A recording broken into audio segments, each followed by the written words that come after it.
Bismillah, wassalatu wassalamu ala rasulillah, ala man la nabiyya ba'dah.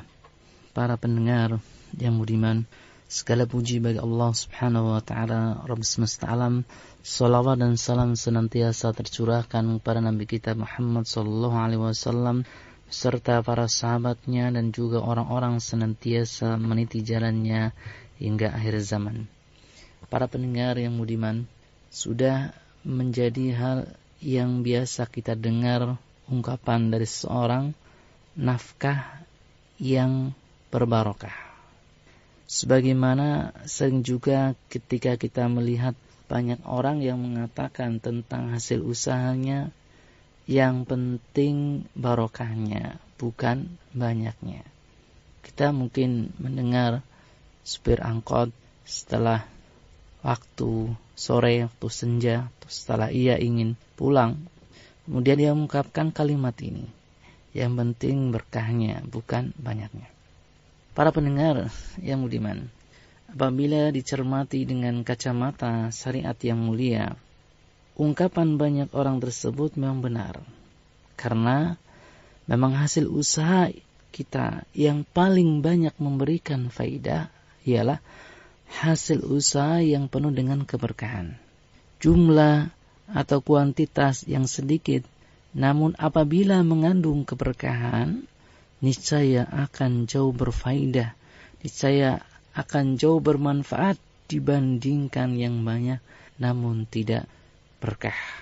Dan tentunya jumlah yang banyak dan diberkahi otomatis lebih banyak mengandung faedahnya.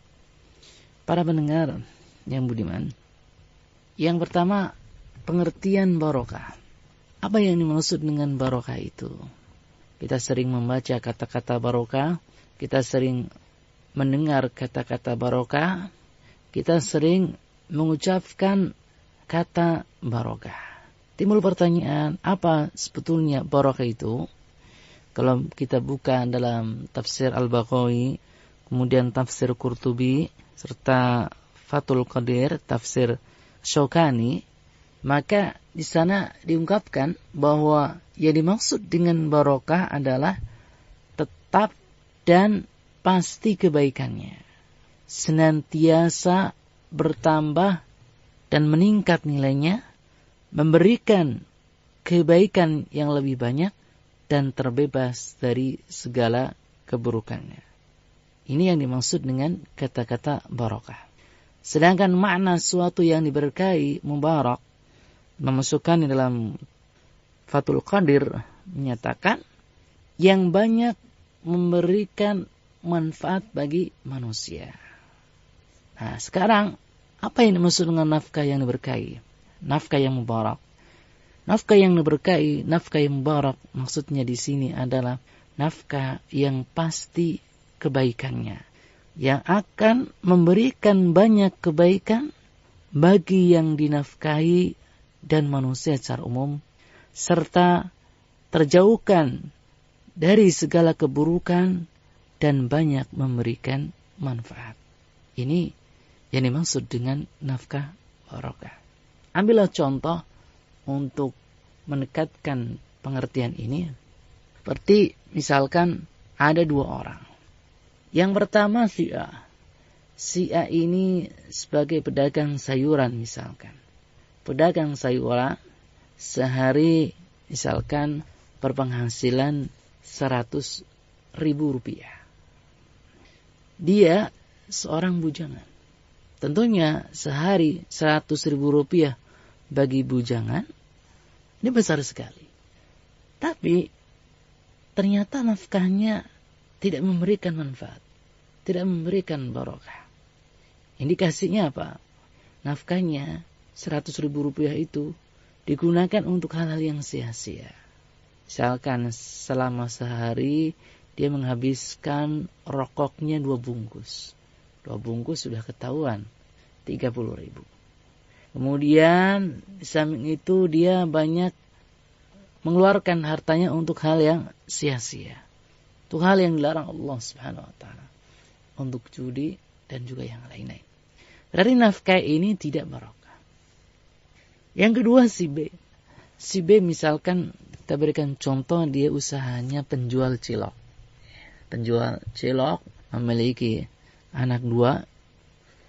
Tapi selama sehari dia hanya menghasilkan uang 70.000. Dengan 70.000 itu dia bisa memberikan barokah yang besar. 70.000 itu dia bisa memberikan nafkah kepada keluarganya, memberikan nafkah kepada istrinya. Dia tahu benar bahwasanya memberikan nafkah kepada istri, kepada keluarga merupakan sedekah, merupakan ibadah. Dia ingat dengan hadis Rasulullah SAW, innaka lan tunfiqa nafaqatan tabtaghi biha wajhallah illa ujirta 'alaiha hatta ma taj'alu fi imra'atik. Sungguhnya tidaklah engkau menginfakkan nafkah dengan tujuan mengharapkan wajah Allah pada hari kiamat nanti, kecuali kamu akan mendapatkan ganjaran sampai pun makanan yang engkau berikan kepada istrimu. Hadis riwayat Bukhari dan Muslim. Ya, faham benar hadis ini. Kemudian di samping dia bisa memberikan nafkah kepada istri dan keluarganya, yang hal itu merupakan ibadah, dia pun bisa bersedekah. Dia bersedekah karena dia ingat dengan hadis Rasulullah SAW, bahwasanya Rasulullah SAW bersabda, siapakah di antara kalian yang lebih mencintai harta milik ahli warisnya dibandingkan kekayanya sendiri? Para sahabat menjawab, wahai Rasulullah, tidak ada di antara kita kecuali harta pribadinya lebih ia cintai daripada harta milik ahli warisnya.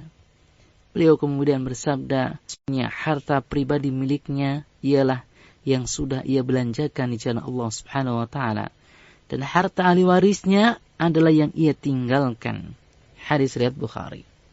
Dari kedua contoh tersebut, kalau contoh yang pertama, penjual sayuran, si A sebagai penjual sayuran, penghasilannya lebih banyak, 100.000 rupiah tiap hari, akan tetapi kurang berkah, tidak berkah, uangnya habis saja untuk hal-hal yang tidak bermanfaat. Sedangkan kalau kita lihat contoh yang kedua, si B penghasilannya lebih rendah, dia mendapatkan tiap harinya 70.000 rupiah, dia sebagai penjual cilok, akan tapi dia bisa mengalokasikan yang 70.000 rupiah itu untuk hal-hal yang bermanfaat. Dia bisa mengalokasikan untuk keluarganya, ia bisa mengalokasikan uangnya untuk sedekah, untuk infak. Nah, ini namanya barokah. Yang kedua, menyongsong doa Nabi Muhammad SAW. Perlu kita ketahui, perlu kita ingat bahwa nafkah yang berbarokah tidak datang begitu saja. Namun nafkah yang berbarokah ini perlu diusahakan. Karena itu hendaknya seorang bersungguh-sungguh mencari nafkah yang berbarokah. Di antara usaha agar nafkah yang didapat diberkahi, hendaknya memulai aktivitas mencari nafkah pada waktu pagi-pagi. Hal tersebut sebagaimana yang dikisahkan oleh Sakhr Al-Ghamidi radhiyallahu anhu, bahwasanya Rasulullah SAW suatu saat pernah memanjatkan sebuah doa, Allahumma barik li ummati fi bukurihim. Allahumma ya Allah, barik, berkahilah, li ummati, untuk umatku, fi bukurihim, usaha mereka berpagi-pagi. Hadis riwayat An-Nasai. Sungguh doa yang sangat mulia, doa yang sangat agung, yang berasal dari Rasulullah SAW. Dialah orang yang paling tawadhu, dialah orang yang paling gemar melakukan peribadatan. Dialah orang yang ketika berdoa, doanya diperkenankan, doanya diijabai. Rasul yang sangat pengasih, Rasul yang sangat penyayang, memberikan informasi kepada kita bahwa Rasul mendoakan orang-orang yang mengais rizki pada waktu pagi hari. Allahumma barik li ummati fi bukurim. Ya Allah, berkailah untuk umatku pada berpagi-pagi mengais rizkimu. Para pendengar yang budiman. Sehingga kalau kita perhatikan, kalau kita cermati, orang-orang yang pagi hari dia sudah berjibaku, berusaha keras untuk mencari rezeki, maka rezekinya penuh dengan berkah. Rezekinya penuh dengan manfaat. Ini. Dari sini juga Rasulullah SAW secara tidak langsung memberikan bimbingan kepada kita agar kita menjauhi sifat malas dalam bekerja. Yang ketiga, nafkah yang halalan thayyiban. Nafkah yang halalan thayyiban. Allah Subhanahu wa taala memerintahkan agar kita berusaha mendapatkan hanya yang halalan thayyiban. Halal lagi baik sebagai rizki dan juga nafkah buat keluarga. Ingat tentang hal ini. Harus terpatri dalam jiwa kita. Harus tertanam dalam jiwa kita bahwa ketika kita memberikan nafkah untuk keluarga kita, untuk istri kita tercinta, untuk anak-anak kita tersayang, hendaknya dari jalur yang halal. Halal dalam zatnya ataupun halal ketika dalam mencarinya. Allah Subhanahu wa taala berfirman, "Ya ayyuhan nas, wahai sekalian manusia, kulu mimma fil ardi halalan thayyiban." Makanlah dari apa yang ada di bumi halal thayyiban, makanan yang halal lagi baik. Wala tattabi'u khutuwatis syaitan. Janganlah kalian mengikuti langkah-langkah setan.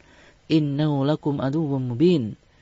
Karena sesungguhnya setan itu adalah musuh yang nyata bagi kalian. Quran Surat Al-Baqarah ayat 168. Para pendengar yang budiman, suatu yang halalan thayyiban, yang halal lagi baik, bisa dilihat dari zatnya. Makanan tersebut halal, bukan haram, bukan homer, bukan bangkai, bukan daging babi, bukan darah yang mengalir, dan yang lain-lain. Kemudian dari mencarinya pun halal. Ketika mencarinya jujur, ketika dia mencarinya bukan dari hasil korupsi, ketika mencarinya bukan dari hasil suap menyuap, ketika mencarinya bukan dari hasil riba, ketika mencarinya bukan dari hasil maisir, judi, ketika mencarinya bukan dari hasil menipu. Karena Rasulullah SAW bersabda, "Man ghasyana falaysa minna." Barang siapa yang menipu, barang siapa yang berbuat curang, maka bukan termasuk golongan kami. Yang keempat, tidak lupa senantiasa berdoa kepada Allah Subhanahu wa taala. Doa merupakan ibadah yang luar biasa. Doa merupakan ibadah yang mulia, ibadah yang agung. Doa merupakan problematika yang memecahkan kehidupan kita. Solusi yang sangat mujarab ketika kita dihadapkan pada yang namanya kesulitan mencari nafkah. Dalam usaha mendapatkan nafkah yang halal, dalam usaha mendapatkan nafkah yang thayyiban, halal lagi baik, hendaknya diiringi dengan doa. Di antara doa yang senantiasa hendaknya kita lantunkan ketika seusai zikir salat subuh ialah Allahumma inni as'aluka ilman nafi'an wa rizqan thayyiban wa amalan mutaqabbala. Sungguh doa yang simpel, ringkas, namun memiliki makna yang mendalam sekali. Memiliki faedah yang sangat besar sekali. Cobalah kita perhatikan, cobalah kita renungi. Allahumma, ya Allah, inni as'aluka ilman nafi'an. Aku memohon kepadamu ilmu yang bermanfaat. Ilmu tersebut bisa didakwahkan, ilmu tersebut bisa diamalkan. Ketika kita memiliki ilmu tentang masalah sholat, dari A sampai Z. Sehingga apa? Kita bisa mengamalkan ilmu tersebut, kita bisa mendakwahkan ilmu tersebut, lantas kucuran pahala kita terima dari sisi Allah Subhanahu wa ta'ala. Yang kedua doanya adalah rizqun thayyiban. Rizki yang halal dan baik. Ya, rizki yang halal dan baik. Sekarang kadang ada orang yang mengucapkan cari yang haram saja susah. apalagi yang halal. Ini ucapan yang sungguh keblinger, ucapan yang sungguh sangat keliru, ucapan yang sungguh sangat mengandung keputusasaan, ucapan yang salah, ucapan dari orang yang tidak mengimani tentang masalah hari akhir. Jadi hendaknya kita senantiasa mohon kepada Allah Subhanahu wa taala rizqan thayyiban, rezeki yang baik, rezeki yang halal. Kemudian yang ketiga, wa amalan mutaqabbala, serta amal yang engkau terima. Amal yang diterima oleh Allah Subhanahu wa taala. Sungguh sangat merugi sekali ketika kita banyak beramal, tapi amalannya mardud, amalannya tertolak. Sehingga kita berharap pada Allah Subhanahu wa taala. Kita raja kepada Allah Subhanahu wa taala, mohon kepada Allah Subhanahu wa taala dengan doa yang senantiasa kita lantunkan, Allahumma inni as'aluka ilman nafi'an wa rizqan thayyiban wa amalan mutaqabbala.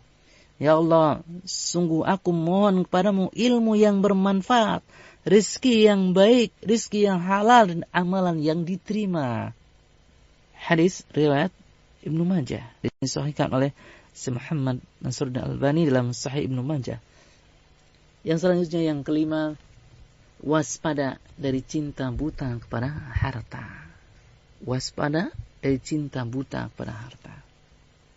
Agar usaha mendapatkan nafkah yang halal dan thayyiban mudah, maka harus diwaspadai godaan harta yang sangat banyak dan membahayakan. Yang perlu diperhatikan di sini diantaranya adalah bahwa harta tidak bisa dicintai dengan cinta yang berlebihan. Cinta yang berlebihan terhadap harta akan melalaikan dari nafkah yang halal dan thayyiban. Bahkan lebih cenderung mencampurkan yang halal dengan yang haram. Allah Subhanahu wa taala mengingatkan hal ini dalam firman-Nya, "Wa takuluna at-turasa aklan lamma wa tuhibbunal mala hubban jamma." Dan kalian memakan harta pusaka dengan cara mencampur baurkan yang halal dan yang batil. Wa tuhibbunal mala hubban jamma. Dan kalian mencintai harta benda dengan kecintaan yang berlebihan. Quran Surat Fajr ayat 19-20. Sehingga kalau kita lihat, kalau kita perhatikan, kalau kita pahami, ketika seorang cinta terhadap harta senantiasa berlebihan, maka apapun yang ia usahakan, ia tidak memikirnya. Ia tidak akan berpikir halal atau haram. Ia tidak berpikir antara yang halal dan halal. Yang penting menghasilkan uang. Yang penting menghasilkan harta yang melimpah, harta yang banyak. Maka waspadalah terhadap harta. Karena harta adalah merupakan bagian dari fitnah, bagian dari cobaan umat ini. Rasulullah SAW bersabda, "Inna likulli ummatin fitnah, wa fitnata ummati al-mal." Sungguhnya pada setiap umat, setiap kaum ada fitnah, ada cobaan. Dan cobaan umatku adalah pada harta.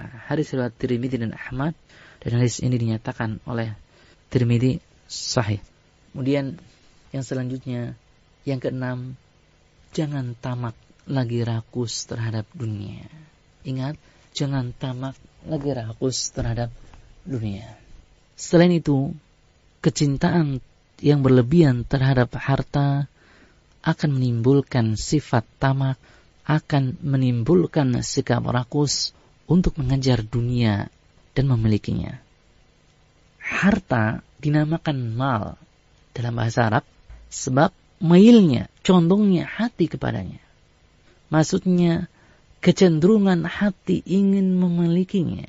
Kecenderungan hati ingin mendapatkannya. Kecenderungan hati ingin memperolehnya. Oleh karena itu, apabila seorang berlebihan mencintai harta, pasti dia akan mencurahkan seluruh kecenderungan hatinya kepadanya. Itulah yang disebut tamak. Itulah yang disebut rakus terhadap dunia. Hal ini sebab secara tabiat asal, nafsu manusia tidak akan pernah merasa puas dengan harta. Nafsu manusia tidak akan pernah puas terhadap kemewahan yang telah dimilikinya, seberapapun berlimpahnya harta itu, kecuali orang-orang yang diberi petunjuk oleh Allah Subhanahu wa taala, kecuali oleh orang-orang yang diberi hidayah oleh Allah Subhanahu wa taala. Coba perhatikan hadis Rasulullah sallallahu alaihi wasallam berikut ini. Lau kana li ibni Adama wadiyani min malin. Seandainya seorang manusia, seandainya anak Adam memiliki wadian, memiliki 2 lembah yang penuh berisi dengan harta, labtagha thalithan, niscaya dia masih menginginkan lembah harta yang ketiga. Wala yamla'u jawfa ibni Adam illa turab wa yatubullahu ala man taba. Sementara tiada suatu pun yang akan memenuhi isi perut manusia selain tanah. Wa yatubullahu ala man taba, namun Allah menerima tobat siapa yang mau bertobat. Hadis riwayat Bukhari dan Muslim. Apa yang disabdakan oleh Rasulullah SAW benar adanya. Kalau kita lihat fakta, kalau kita lihat realita, demikian. Orang-orang yang ingin mencari harta dengan berlebihan, orang-orang yang rakus terhadap harta, orang-orang yang tamak terhadap harta, saya demikian. Ketika sudah memiliki 2 rumah yang megah, 2 rumah yang mewah, 2 rumah yang begitu wow, 2 rumah yang begitu indah sekali, fantastis sekali, harganya ber-MM, maka ingin yang ketiga. Ingin yang ketiga. Ingin rumah yang ketiga. Ia berusaha semaksimal mungkin, seoptimal mungkin mendapatkannya, meskipun dengan cara yang haram. Oleh karena itu hendaknya kita memohon hidayah pada Allah Subhanahu wa taala agar kita bisa mengolah harta kita, agar kita bisa memanage harta kita dengan baik dan dengan benar. Para pendengar yang budiman. Kemudian yang selanjutnya, yang ke-7, ingatlah harta yang kita miliki, harta yang kita punyai, semuanya akan dipertanggungjawabkan di hadapan Allah Subhanahu wa taala. Semuanya akan dihisab oleh Allah Subhanahu wa taala. Semuanya akan dihitung oleh Allah Subhanahu wa taala. 1% yang kita nafkahkan kepada keluarga kita, 1% yang kita belanjakan dari harta kita, maka kita akan ditanya, apakah sudah kita belanjakan untuk jalan yang benar, jalan yang halal, jalan yang baik, jalan untuk ketaatan kepada Allah Subhanahu wa taala, ataukah sebaliknya kita belanjakan harta kita untuk kemaksiatan, untuk keburukan, untuk perbuatan dosa. Hasibu qabla an tuhasabu. Hisablah diri kalian sebelum kalian dihisab oleh Allah Subhanahu wa taala. Jadi kita hendaknya mengintrospeksi diri kita. Selama ini harta kita dikemenakan. Selama ini harta kita diinfakkan ke jalan yang benar atau jalan yang salah. Begitu pula hendaknya kita introspeksi terhadap harta yang kita raih, harta yang kita peroleh. Sudah jujurkah kita mencari harta? Sudah benarkah kita mencari harta? Sudah sesuai syariatkah kita mencari harta? Diceritakan oleh Abu Barzah Al-Aslami radhiyallahu anhu bahwasanya Rasulullah sallallahu alaihi wasallam bersabda, "La tazulu qadama 'abdin yaumal qiyamah hatta yus'al an umurihi fima afnah." Tidak akan bergeser 2 telapak kaki seorang hamba pada hari kiamat sampai ia ditanya, dimintai tanggung jawaban. Yang pertama, an umurihi, tentang umurnya, fi ma'afna, untuk apa ia habiskan, untuk apa ia fanakan. Itu yang pertama. Apakah selama ini, selama 20 tahun umur kita disia-siakan? Umur kita hanya untuk hura-hura? Umur kita dihabiskan untuk perkara yang sia-sia? Ataukah untuk menggapai peribadatan kepada Allah Subhanahu wa taala? Yang kedua, wa an ilmihi fima fa'alah. Ini yang kedua.